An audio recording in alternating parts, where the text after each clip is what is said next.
Bismillahirrahmanirrahim. Assalamualaikum warahmatullahi wabarakatuh. Innal hamdalillah nahmaduhu wa nasta'inuhu wa nastaghfiruh wa na'udzu billahi min syururi anfusina wa min sayyiati a'malina may yahdihillahu fala mudhillalah wa may yudlil fala hadiyalah. Asyhadu an la ilaha illallah wa asyhadu anna Muhammadan abduhu wa rasuluh la nabiyya ba'dah. Amma ba'du. Allah Subhanahu wa taala telah menurunkan kepada kita agama Islam, agama yang sempurna dan agama yang mudah.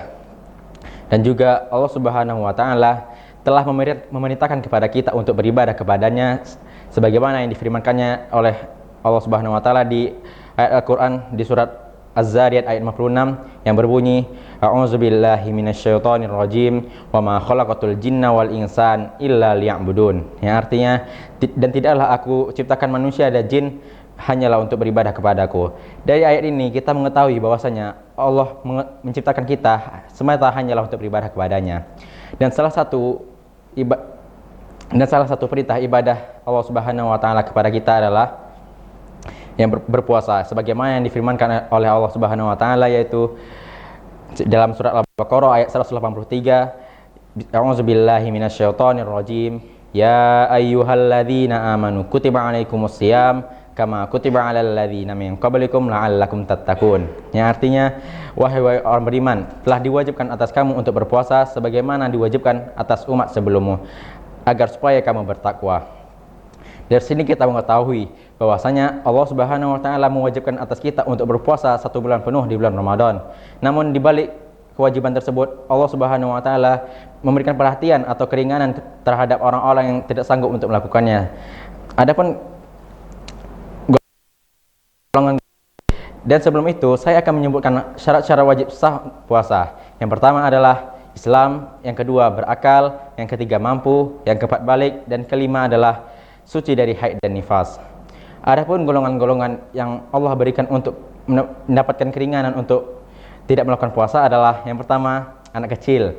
Sebagaimana yang disabdakan oleh Rasulullah sallallahu alaihi wasallam, rafa'ul qalami anit talata anin naimi hatta yastayqiz wa anil majnuni hatta yufiq wa anil sabi hatta yablugh. Yang artinya tidak diwajibkan puasa atas 3 orang, yaitu dari orang tidur sampai dia bangun, dan orang gila sampai dia waras, dan anak kecil sampai dia balik. Anak balik di sini adalah yaitu mereka yang belum sampai balik, atau ciri-ciri orang balik adalah yaitu mengeluarkan air mani atau mengeluarkan darah haid sebagai anak perempuan. Atau jika tidak keluar antara keduanya, maka ditunggu sampai 15 tahun. Dan yang kedua adalah orang gila. Orang gila di sini sebagaimana yang diriwayatkan yang disabdakan oleh Rasulullah sallallahu alaihi wasallam, rafa'ul qalami an thalatha anin naimi hatta yastayqis wa anil majnuni hatta yufiq wa anil majnuni hatta yufiq, yaitu orang gila sampai dia waras. Orang gila sampai dia waras, orang gila yang disengaja dan orang gila yang tidak disengaja. Adapun orang gila yang disengaja adalah apabila dia melakukan puasa maka puasa tersebut dianggap tidak sah karena mereka tidak mencukupi syarat-syarat sah wajib puasa dan wajib mengkodok puasa tersebut. Dan apabila orang gila yang tidak sengaja, maka tidak ada kewajiban atas mereka untuk mengganti puasanya atau tidak ada kewajiban atas mereka untuk melakukan puasa tersebut. Dan yang ketiga adalah orang yang sakit sebagaimana firman Allah Subhanahu wa taala ayyaman ma'dudat faman kana minkum maridan aw ala safarin fa iddatun min ayyamin ukhra. Dan barang siapa yang sakit dan atau dalam keadaan bersafar lalu dia tidak berpuasa, maka wajib baginya untuk mengganti puasanya di hari-hari lain selain di bulan Ramadan. Dan dari sini kita mengetahui bahwasanya orang yang Allah Subhanahu wa taala sangat perhatian kepada kondisi hamba-hambanya, dan orang-orang tersebut harus mengganti puasanya di bulan-bulan lainnya selain bulan Ramadan. Dan yang keempat adalah orang yang sedang melakukan safar. Sebagaimana yang difirmankan oleh Allah Subhanahu wa taala dalam surat Al-Baqarah ayat 185, yaitu yang berbunyi syahrul ramadhan alladzi unzila fihi al-Qur'an hudal linnasi wa bayyinatin minal huda wal furqan. Faman syahida minkum syahra falyasum wa man kana maridan aw ala safarin fa iddatun min ayyamin ukhra. Wa man kana maridan aw ala safarin fa iddatun min ayyamin ukhra, yaitu apabila dia dalam keadaan sakit atau dalam keadaan safar lalu dia tidak berpuasa, maka wajib baginya untuk untuk mengganti puasanya di hari-hari lain atau di selain bulan puasa.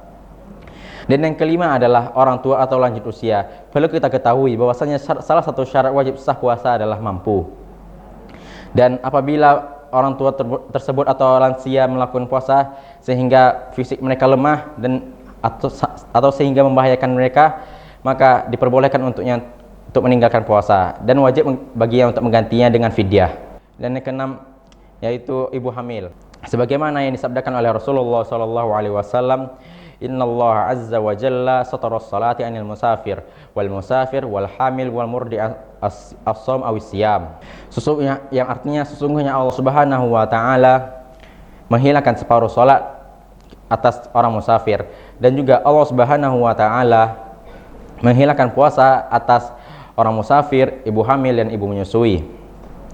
Dan dari sini kita mengetahui bahwasanya ibu hamil diperbolehkan untuk meninggalkan sholat, tetapi ibu hamil harus mengganti puasanya dengan membayar fidyah atau memberi makan masyarakat miskin.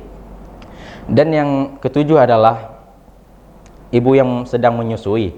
Sebagaimana yang saya sebutkan dalil tadi, bahwasanya yang Rasulullah SAW sabda, Innallaha azza wa jalla satara sholati 'anil musafir wal musafir wa murdi'an wa hamil as-shaum aw as-siyam. Sesungguhnya Allah Subhanahu wa taala menghilangkan separuh salat pada orang musafir, dan juga Allah Subhanahu wa taala menghilangkan puasa pada orang musafir, ibu hamil dan ibu menyusui. Dan juga pada kondisi ini ibu hamil tersebut harus juga mengganti puasanya dengan membayar fidyah atau memberi makan masyarakat miskin. Dan yang kedelapan adalah wanita yang dalam keadaan haid ataupun nifas. Perlu kita ketahui bahwa salah satu syarat sah puasa adalah suci dari keadaan haid ataupun nifas. Dan dengan hal ini wanita diperbolehkan untuk tidak melakukan puasa, dan tetapi mereka harus menggantinya di hari-hari lain. Dan kita perlu ketahui juga apabila seseorang meninggali puasa tapi dengan tidak ada alasan yang syar'i, maka Allah sangat murka padanya, sebagaimana yang disebutkan oleh Ibnu Taimiyah, apabila seseorang meninggalkan puasa dan dia menganggapnya halal, dan apabila dia mengetahui tersebut, maka haram baginya dan wajib baginya untuk dibunuh. Sekian dari saya Muhammad Naufal Jupri dari podcast Muda TV mengucapkan selamat berbuka puasa. Wassalamualaikum warahmatullahi wabarakatuh.